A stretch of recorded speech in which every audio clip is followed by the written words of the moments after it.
আসসালামু আলাইকুম, আমার আপুরা ভাইয়ারা কেমন আছেন সবাই? আলহামদুলিল্লাহ আমি আপনাদের দোয়ায় ভালোই আছি। এক তো গরমের কি বলবো, কি ধরনের যন্ত্রণা যে হচ্ছে সেটা আর বলে বোঝানো যাবে না, এত পরিমাণ গরম।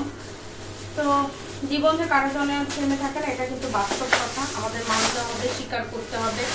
এটা হচ্ছে অপ্রিয় হলেও এটা সত্য কথা, সত্য তো আমরা কেউই মানা ছাড়া থাকতে পারবো না। তো আমাদেরকে ওর ভিতরেই কিন্তু বাঁচতে হবে, খেতে হবে, সবকিছু করতে হবে। যাই হোক, 5 দিন হয়ে গেছে, সে রেগুলার জীবন আবার শুরু হয়ে যাচ্ছে। তো আজকে বাজার আনলো, কারণ মোটামুটি অনেক কিছুই প্রয়োজন হতো। তো এই যে বাচ্চাদের জন্য পাস্তা নিয়ে আসছে। মানে বাজার করতে গেলেও এখন ভয় লাগে, আমার মনে হয় কখন না যেন যে রোদের কারণে রাস্তায় স্ট্রোক করে বসবো, সেটারও কোনো গ্যারান্টি নেই। এত পরিমাণ রোদ্দুর, এত পরিমাণ রোদ্দুর, আর ভ্যাপসা একটা গরম। আপনি যতই ছাতা নিয়ে যান আর যত কিছুই নিয়ে যান, মানে গরম থেকে বাঁচার কোনো উপায় আমি দেখতেছি না। আর এই যে এখানে ডাটা নিয়ে আসছি, আর বেশি করে টমেটো নিয়ে আসছি, কারণ আমি ফ্রিজারে ডিপে রাখবো কিছু টমেটো, যার জন্য বেশি করে টমেটো নিয়ে আসা হয়েছে। আর এইগুলো হচ্ছে মাছ, মাছটা একটু পরে বের করি, আগে হচ্ছে আর কি নিয়ে আসছি সেটাই আপনাদের সাথে।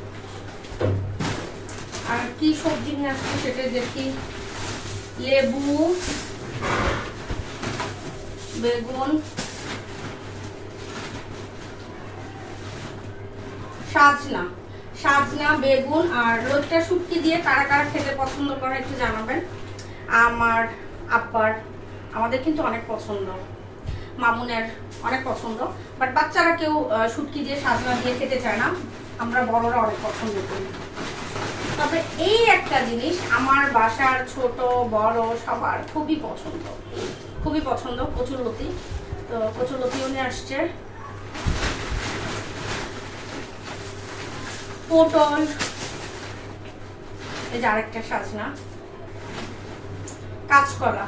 এখন এই গরমে কিন্তু কাঁচকলা দিয়ে শিং মাছ দিয়ে পাতলা ঝোল খেতে ভালোই লাগে, অত খারাপ লাগে না। আর এই গরমের ভিতরে মশলা যত কম খাওয়া যায়, যত ঠান্ডা প্রকৃতির সবজিগুলো খাওয়া যাবে আমার মতে ততটুকুই ভালো থাকবে মানুষ।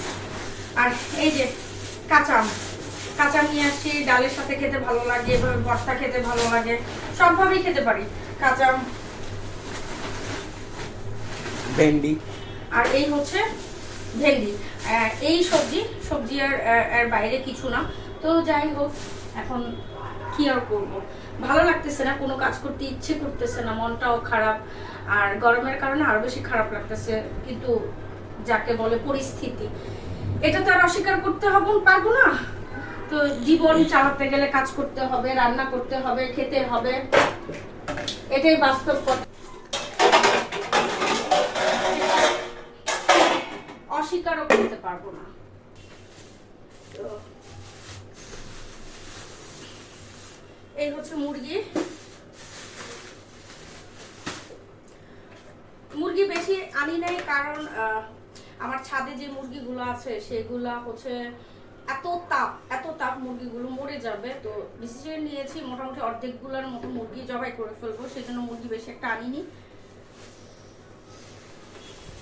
এই হচ্ছে কই মাছ, মরিচ মরিচ মরিচ আর কই মাছ জীবিত এখনো। হ্যাঁ, তেলাপিয়া মাছ। আর এ হচ্ছে ভাটা মাছ, যেহেতু বাসায় চিংড়ি মাছ আছে, শিং মাছ আছে, সেজন্য মাছের পরিমাণটাও বাড়ায়নি।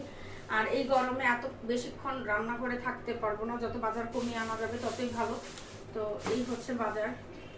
আমার জন্য দোয়া করবেন, আল্লাহ যেন আমাকে সব ধৈর্য ধরার ক্ষমতা দেয়। সবাই ভালো থাকবেন, সুস্থ থাকবেন, আমার জন্য দোয়া করবেন, আমার মায়ের জন্য দোয়া করবেন। আল্লাহ হাফিজ।